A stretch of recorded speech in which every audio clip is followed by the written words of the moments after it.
날씨가 참 덥지요? 제가 여기 건물의 꼭대기층에 사는데 낮에보다 새벽이 더 덥습니다.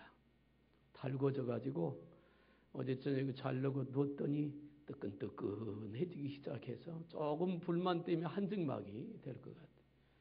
그래도 선풍기 틀고 저녁에 뭐 깼다 잤다가 그랬어요. 아마 여러분들도 많이 힘들 텐데요. 근데 그런 생각해 봤습니다. 더위도 하나님이 주신 것이니까 감사할 수 있길 바랍니다. 여자분들이 제일 싫어하는 군대 얘기 좀 할게요. 제가 강원도 홍천 11사단에서 근무를 했는데요. 겨울 되면 보통 18도, 20도, 뭐 25도까지도 내려간 적이 있습니다. 군대 가면 겨울에 옷을 많이 주잖아요. 피복들을 많이 줍니다. 그래서 관물대에다 이렇게 딱 싸놓죠. 요즘은 뭐 백에다 다 담아놓는지 모르지만 옛날에 그랬어요. 내복도 있고 내피도 있고 외피도 있고 야전 잠바도 있고 뭐 여러 가지가 있어요. 그래서 이제 근무를 서러 나갑니다. 근무를 서러 나가면 지급된 옷을 다 입어요. 이렇게 입으면 덥겠지요. 지금 생각하면 다 입어요. 그러면 보통 봄보다 2배는 뚱뚱해집니다. 거기다 이제 탄피 뭐지요 이게 탄띠를 차요. 탄띠를 차는데 이게 안 차지는 거예요. 너무 크니까 메고 거기다 이제 방화나 신잖아요. 신발에다가 방화나 신고 철모 쓰고 얼굴도 두건 쓰고 이러 나가는데 2시간을 섭니다. 왜냐하면 겨울에 너무 추우니까 1시간 왔다면 또 밤에 또 한 번 더 나가야 되니까 2시간 정도 서는데 그렇게 두껍게 입고 나가서 15분만 지나면 춥기 시작합니다. 총이 하얗게 얼고 그 두꺼운 탄띠를 차도 매지지도 않는 뒤에서 걸어가는 거 보면 꼭 곰이에요. 그런데 그렇게 옷을 많이 입었는데도 15분만 지나면 이게 춥기 시작해. 얼어 들어와 가지고. 그래서 근무 마치고 나오면 옛날에는 빼치카 뗐잖아요. 빼치카 하면 벽난로 고상하지 그런 거 전혀 아닙니다. 그 빼치카에서 붙어가지고 한 3, 40분 있어도 안 녹아요. 몸이. 나중에 이게 더 추운 게 두꺼운 옷 속에 이게 냉기가 스며들어서 무지무진장에 춥습니다. 시원하죠?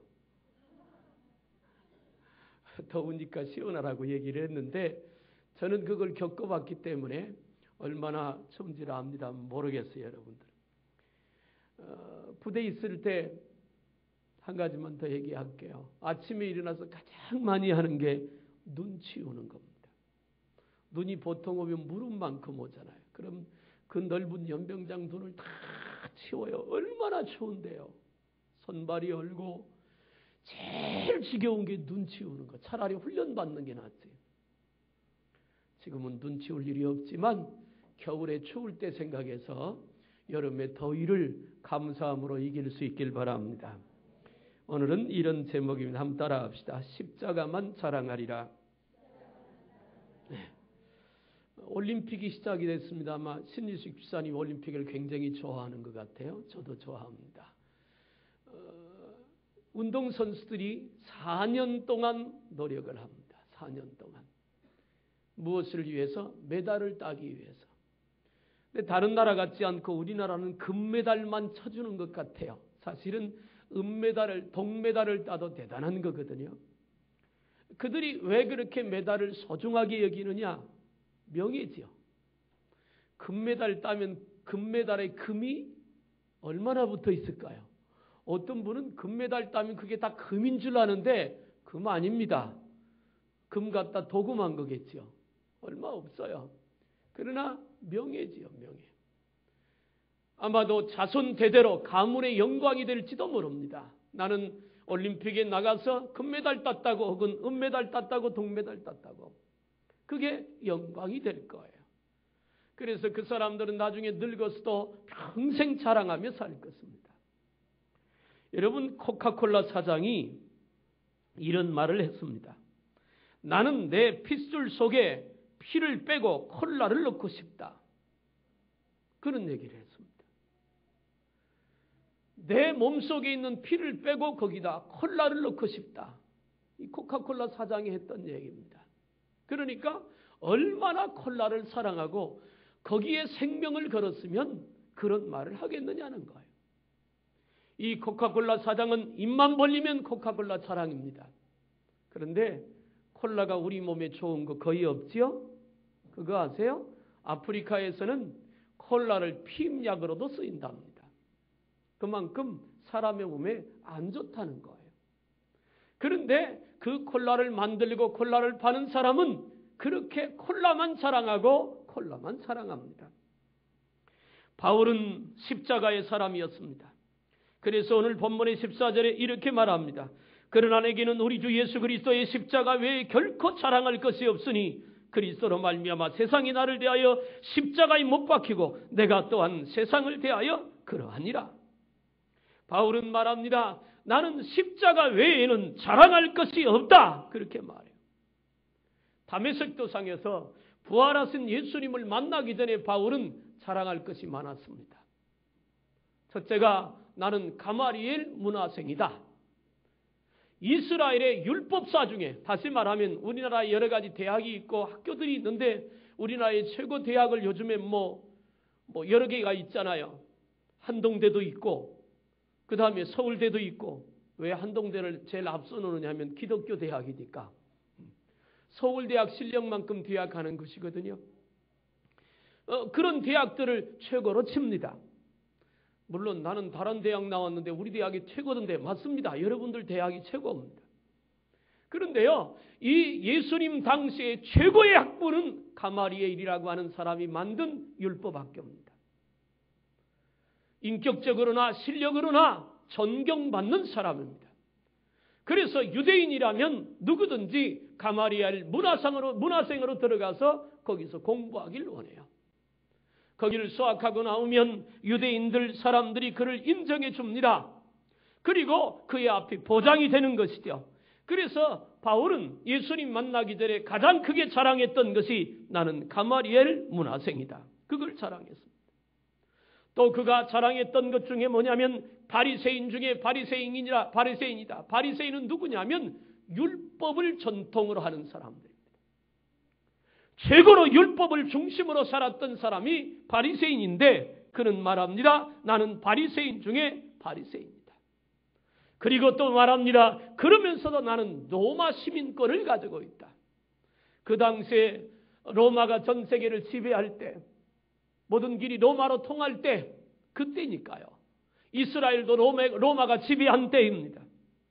그런데 그 많은 나라를 지배하고 있을 때 로마의 시민권을 가졌다. 그 말은 로마의 귀족이었다. 그 말이에요.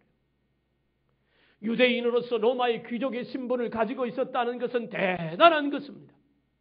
그래서 예수님 만나기 전에 이전에 사울은 정치적인 권력도 가지고 있었지요. 군사 동원권도 가지고 있었지요. 유대인들에게는 존경할 만한 가마리엘 문화에서 율법을 전공한 사람이었어요. 그래서 사울의 앞은 탄탄대로였습니다. 만약에 그대로 간다면 그 사이에서 한 자리를 분명히 차지하고도 남는 그런 미래가 촉망된 젊은이였어요. 그래서 그는 그것들을 자랑하고 살았습니다. 나는 이만큼 배웠다고, 나는 이만한 지식을 갖고 있다고, 나는 정치적인 배경을 갖고 있다고, 나는 군사를 동원할 만한 영향력을 갖고 있는 나는 똑똑한 사람이라고 그렇게 자랑했던 사람이 바울입니다. 그런데 그가 다메섹 도상에서 예수 믿는 사람들을 잡으러 가다가 부활하신 예수님을 만나고 그는 이렇게 고백합니다. 내가 이전에 가지고 있던 모든 것들을 배설물로 여긴다. 로마 시민권을 가지고 있던 거 예수님 때문에 다 버렸다는 것. 바리새인 중에 바리새인이었던 율법의 전통도 버렸다는 것이고 최고의 학부를 나왔던 그 배경도 버렸다는 것이죠. 그리고 그는 말합니다. 나는 오직 예수 그리스도만 사랑한다. 오직 십자가만 사랑하고 십자가만 자랑할 것이라고 그는 외칩니다. 고린도전서 1장 23절부터 우리는 십자가에 못 박힌 그리스도를 전하니 유대인에게는 거리끼는 것이요 이방인은 미련한 것이로되 오직 부르심을 입은 자들에겐 유대인이나 헬라니나 그리스도는 하나님의 능력이요 하나님의 지혜이니라. 여러분, 어려서 제가 다녔던 시골 국민학교는 분교입니다. 한 8km를 걸어 다니다가 국민학교 3학년 때인가 동네에 분교가 생겨가지고 시골에 있었어요. 그런데요, 수업 시작이 되면 종을 칩니다. 땡땡땡, 뭐 3번 치면 뭐 수업 시작 종이고 1번 치면 끝나는 종이고 뭐 그랬어요. 땡땡땡. 근데 이 종은요, 아래를 치든 옆을 치든 위를 치든 종소리가 납니다. 그렇죠? 종소리가 나요. 종은 어디를 쳐도 종소리를 냅니다. 마찬가지로 사도 바울은 어디를 건드려도 십자가의 소리만 나왔습니다. 오늘 이 시대를 사는 저와 여러분들에게 이런 복음의 능력이 충만하기를 주님의 이름으로 축복합니다. 우리의 자랑이 십자가가 되어야 합니다. 우리를 통해서 예수 그리스도가 증거되어져야 합니다. 그래서 하나님의 사람, 십자가의 사람, 성령의 사람, 믿음의 사람이 되어야 할 줄로 믿습니다. 그러면 왜 바울은 이렇게 십자가만 자랑을 삼았느냐? 거기는 이유가 몇 가지가 있는 그 첫째가 한번 따라합시다. 십자가는 구원이기 때문이다. 바울은 고린도전서 1장 18절에 십자가의 도가 멸망하는 자들에게는 미련한 것이요 구원을 얻는 우리에게는 하나님의 능력이라. 그렇게 말합니다. 십자가 형틀은 로마인들이 볼 때는 사형틀입니다.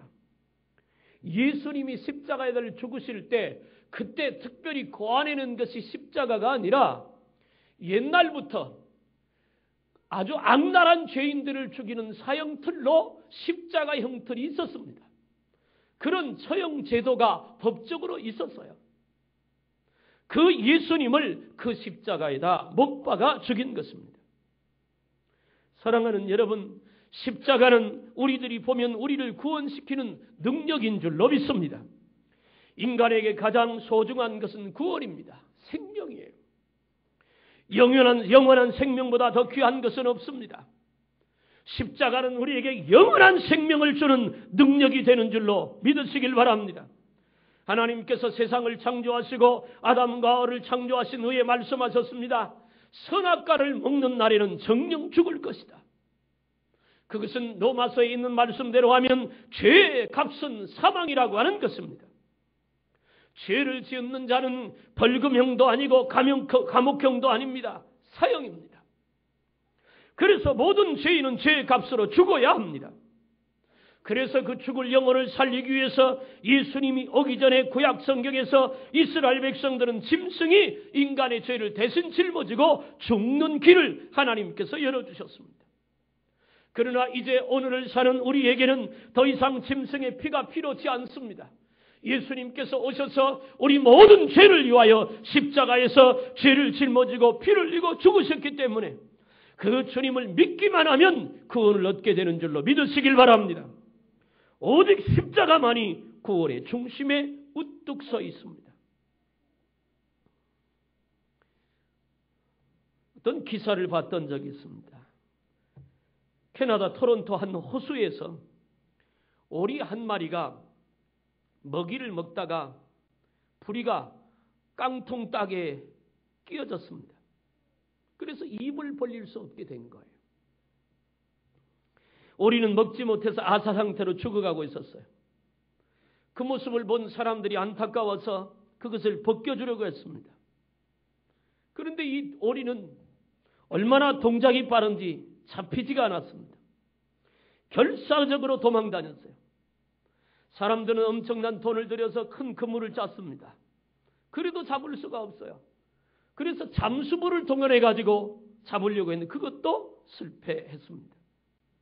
마지막으로 오리 전문가를 동원해가지고 어떻게 하면 그 오리를 잡아서 입에 낀 것을 좀 풀어줄까? 오리 전문가가 오리들이 좋아하는 먹이를 준비해가지고 오리들을 유인했어요. 호수에 있던 모든 오리는 다 왔지만 입에 깡통이 낀 오리는 오지 않았습니다. 결국 그 오리는 굶어 죽고 말았어요. 자기를 살려주려고 하는 그들의 진심을 조금도 알지 못했습니다. 오히려 피하고 도망 다니다가 결국 죽었습니다. 예수님이 이 땅에 오셔서 십자가에서 죽기까지 우리에게 생명을 주시려고 그 길을 가셨습니다. 그러나 오늘 사람들은 예수님의 진심을 알지 못합니다. 그리고 자꾸만 도망다닙니다. 복음을 전하면 듣지 않으려고 합니다. 그러다가 생명을 잃어버리고 맙니다. 사랑하는 여러분, 십자가는 생명인 줄로 믿습니다. 십자가는 구원의 능력이 있습니다. 그 외에는 다른 길이 없습니다. 지구상에서 가장 장수하는 동물이 무엇인 줄 아십니까? 가장 오래 사는 것, 거북이라 합니다. 5,000년 살았던 거북이를 신귀라고 하고 1만 년 된 거북이를 영귀라고 한답니다. 거북이가 그렇게 오래 산대요. 대단하지 않아요? 그래서 학자들이 연구를 했답니다. 어떻게 해서 거북이가 이렇게 오래 살까? 그랬더니 원인이 뭐냐면 거북이 등에는 딱딱하고 무거운 등짐이 하나 짊어져 있잖아요. 그 무거운 짐을 지고 다니는 것이 장수의 비결이랍니다. 놀랍지 않습니까? 우리도 하나씩 지고 가야 되지 않겠어요? 그렇습니다. 우리가 짊어지고 가야 될 것이 십자가입니다. 우리가 그 십자가 지고 가면 5,000년, 만년이 아니라 영원토록 천국에서 살게 될 줄로 믿으시길 바랍니다. 십자가를 평생 지고 사는 이에게는 장수의 축복이 있습니다. 구원의 능력이 있습니다. 그래서 사도 바울은 십자가만을 자랑한다고 당당히 말하는 거예요.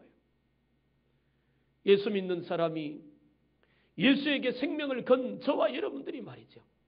십자가의 대속의 은혜를 입어 구원받아 하나님의 자녀가 된 우리가 십자가만 자랑하고 예수만 자랑하는 저와 여러분들이 되기를 주님의 이름으로 축복합니다. 두 번째, 왜 바울이 십자가만 자랑하냐? 십자가는 사랑이기 때문에 그렇습니다. 여러분, 물건을 사고 나면 영수증을 주고받습니다.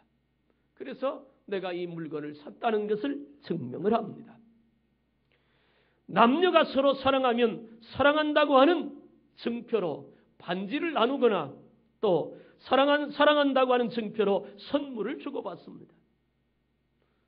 저도 사모님하고 약혼할 때, 저는 약혼을 했거든요. 결혼 전에. 약혼할 때 약혼 반지를 나눠주었습니다. 물론 싸구려입니다.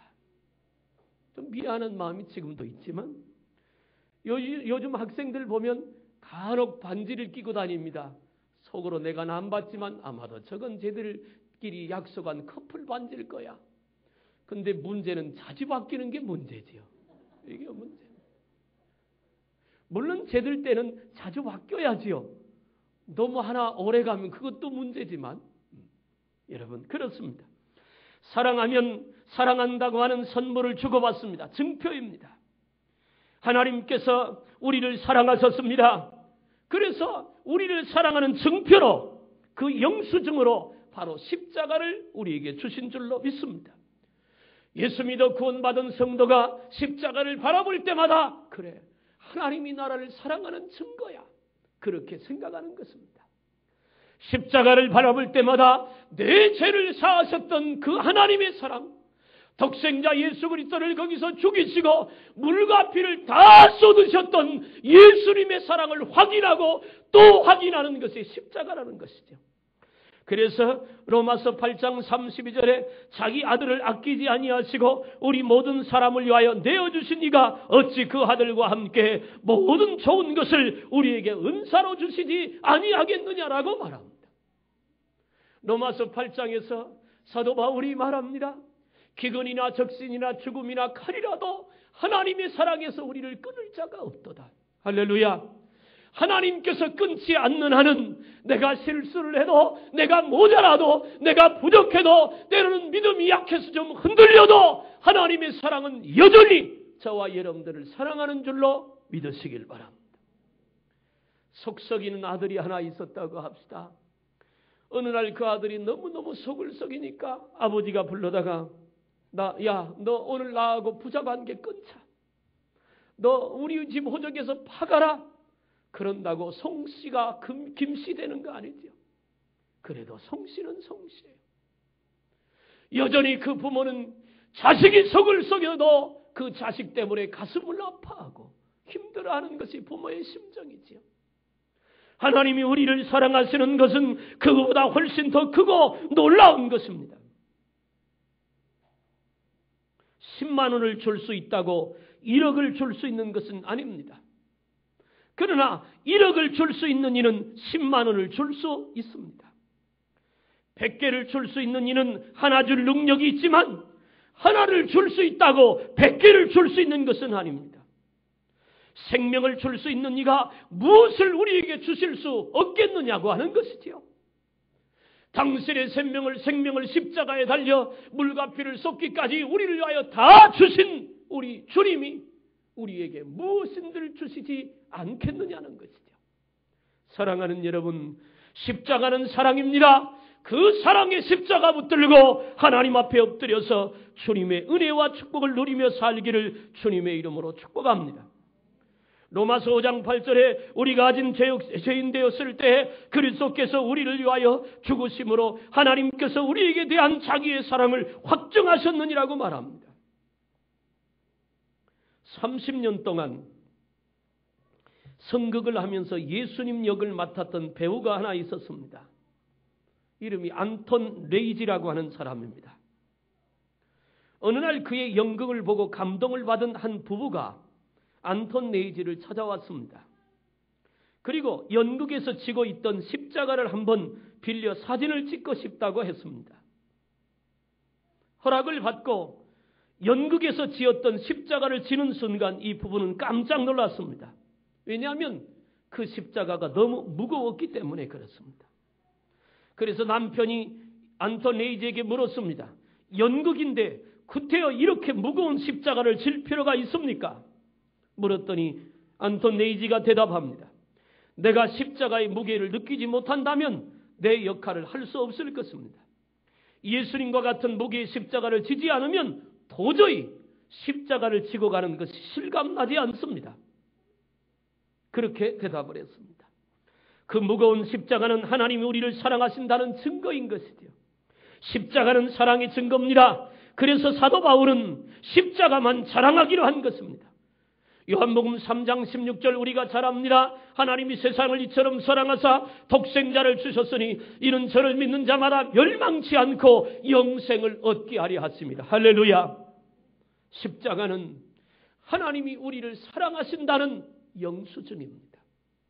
그래서 십자가를 바라보면서 우리 가슴에 하나님의 사랑을 확인하고 우리를 구원한 주님의 거룩한 뜻을 깨닫게 되는 줄로 믿으시길 바랍니다. 춘천에 있는 발산교회를 담임했던 강요한 목사님께서 선교를 떠났습니다. 그런데 그 교회에 이런 일이 있었습니다. 감리교회인데 권사님 한 분이 그 강가에다가 콘도 같은 것을 여기저기 지어놓고 이 콘도를 분양하기도 하고 사람들이 놀러오면 임대하기도 했었습니다. 강을 내려다 보이는 곳에 많은 집을 지어놓았어요. 그 권사님은 그 강을 떠날 수 없다고 말을 했습니다. 그래서 한번 이유를 물어보니까 이런 얘기를 했어요. 어느 홍수가 극심하던 어느 날 배를 타고 아들과 딸과 아버지 권사님이 건너다가 배가 뒤집혔습니다. 권사님하고 아들, 딸 세 사람이 배에 탔다가 뒤집혔으니까 아버지는 이 딸과 아들을 살리려고 두 자녀를 양손에 붙들고 급류에서 나오려고 발버둥 쳤습니다. 그런데 아버지 판단에 이러다가는 두 아들과 딸, 자기까지도 다 죽을 것 같아요. 하나를 놓아야 되겠는데 순간 누구를 놓을까 망설였습니다. 그러다가 딸의 손을 놓았습니다. 아들이라도 살리려고. 딸이 손이 놓쳐서 물에 쓸려가면서 아빠 내 손 놓으셨네요.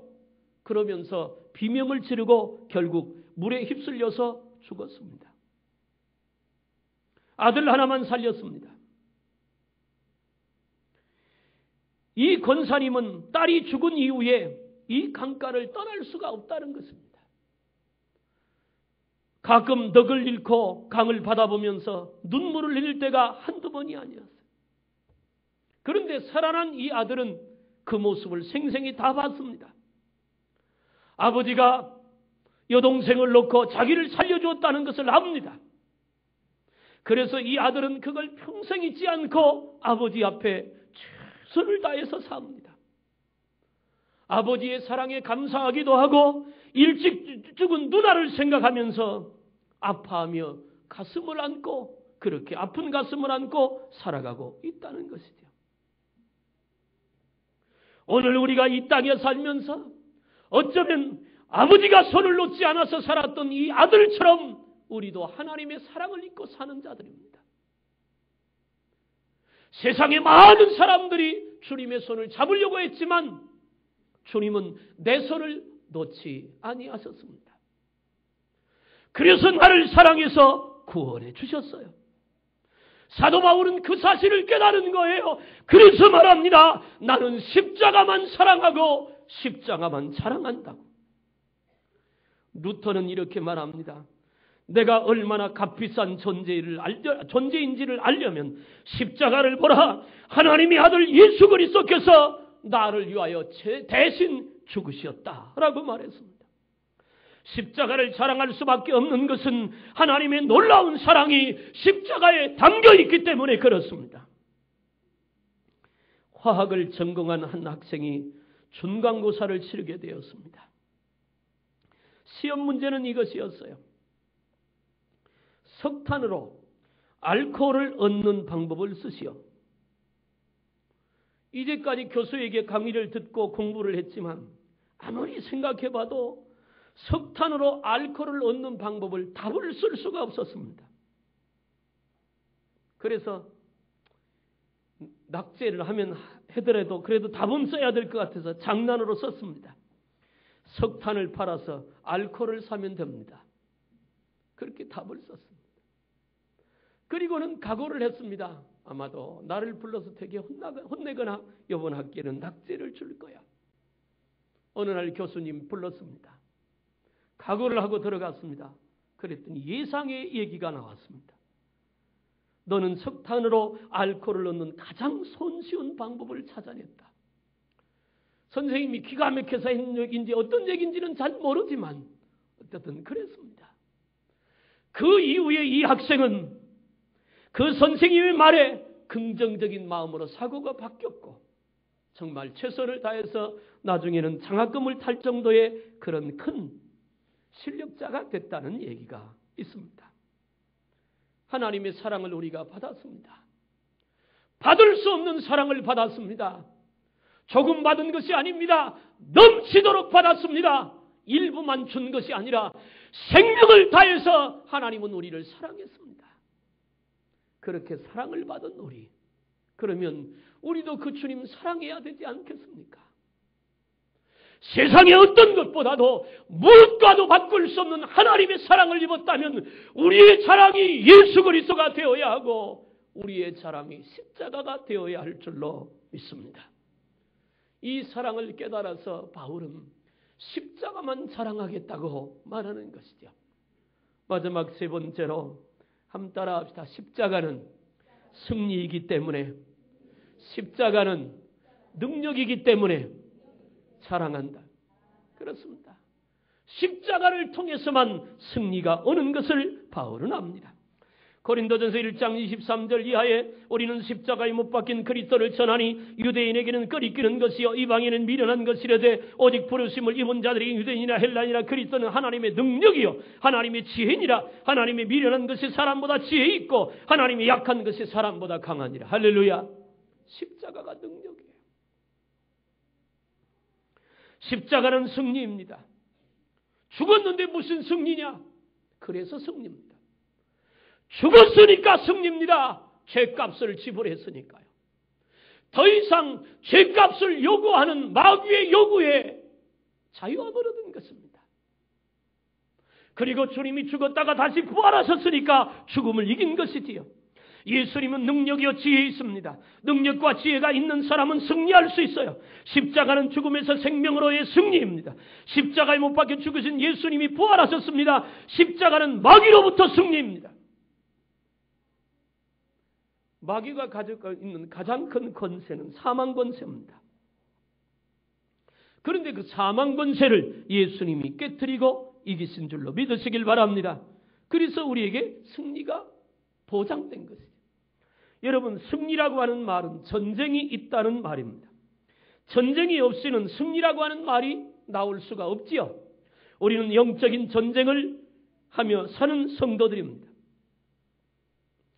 오래된 얘기는 요즘엔 그런 영화를 여름에도 안 합니다만은 꼭 여름 되면 공포 영화 하잖아요. 왜 공포 영화를 할까 어려서 보니까 아마 무서우면 소름이 돋아서 그런 것 같아요. 제가 무서운 소리 한번 할까요? 제 얼굴이 너무 선해 보여서 안 무서울 것 같아서. 근데 그 드라큘라라고 하는 그런 영화에 꼭 등장하는 게 십자가지요. 여러분, 만약에 귀신 들린 사람이 여러분 동네에 있을 때 십자가 들고 갔다가 아주 심하게 얻어맞을 수도 있습니다. 영화 흉내내면 안 됩니다. 십자가 자체가 능력이 있는 것이 아니라 십자가에 달려 죽으신 예수 그리스도가 능력이 있는 줄로 믿습니다. 십자가 들고 가지 않아도 내 마음에 주님의 대속의 은혜를 담고 가면 귀신 들린 자에게 자유함이 얻게 되는 역사가 있게 될 줄로 믿으시길 바랍니다. 십자가가 기독교의 상징으로 쓰여지게 된 것이 로마 황제 콘스탄틴 황제부터입니다. 그가 전쟁에 나가려고 할 때 십자가를 환상으로 보았어요. 그래서 십자가 깃발을 만들어 가지고 나가 전쟁에 승리했어요. 그 이후에 기독교의 상징이 십자가가 되었습니다. 십자가는 스위스의 국기는 십자가입니다. 하얀 바탕에 파란 십자가잖아요. 빨간 십자가. 국기에 십자가가 그려지게 된 동기가 있는데 아놀드 본 윙크라이라고 하는 사람이 있었습니다. 그는 스위스의 지금도 위대한 영웅입니다. 적국이 스위스로 쳐들어와서 한 도시 한 도시를 점령해 나갑니다. 그런데 스위스 국민들은 훈련이 되지 않았습니다. 군사수도 엄청나게 적었습니다. 스위스 군대는 아예 자포자기한 상태였습니다. 모두가 포기 상태일 때 아놀드는 십자가를 높이 들고 적진으로 들어가며 말했습니다. 내 말을 들으시오. 여기는 나의 집과 조국과 나의 사랑하는 모든 것이 있는 곳입니다. 그런데 우리 군사들은 모두 등을 들리고 무서워하고 있습니다. 나는 적을 물리치고 우리 조국을 지키기 위하여 내 생명을 바치기로 작정했습니다. 그리고 적증으로 손실같이 내달라서 적군이 던진 창에 가슴을 찔리고 피를 토하며 죽었습니다. 한 사람의 그 용기 있는 모습을 보고 그 스위스 군대는 용기를 얻었어요. 그리고 전쟁에서 승리했습니다. 스위스를 위기에서 구한 사람이 바로 아놀드 본 윙크라이라고 하는 사람입니다. 그래서 스위스 국가에 십자가를 그려놓은 것입니다.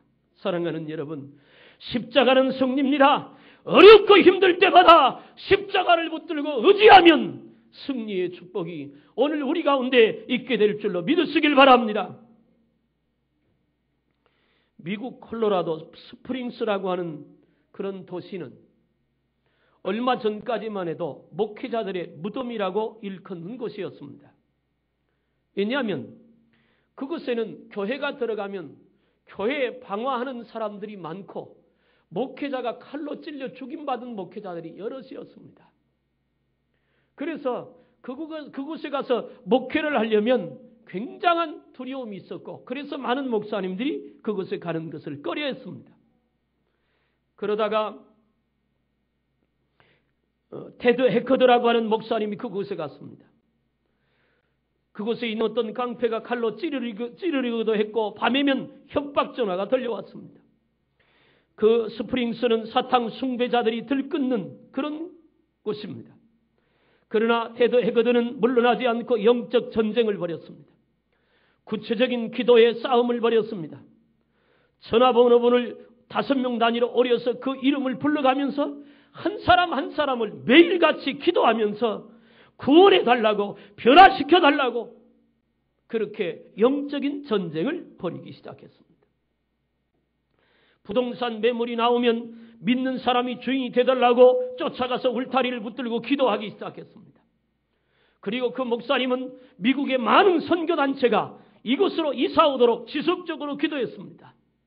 그 결과 10년이 지난 다음에 콜로라도에 있는 스프링스는 많은 선교단체의 본부가 들어오게 되었고 많은 사람들이 예수 믿어서 더 이상 목회자가 죽거나 교회가 불타는 일이 중단되었다는 것이죠.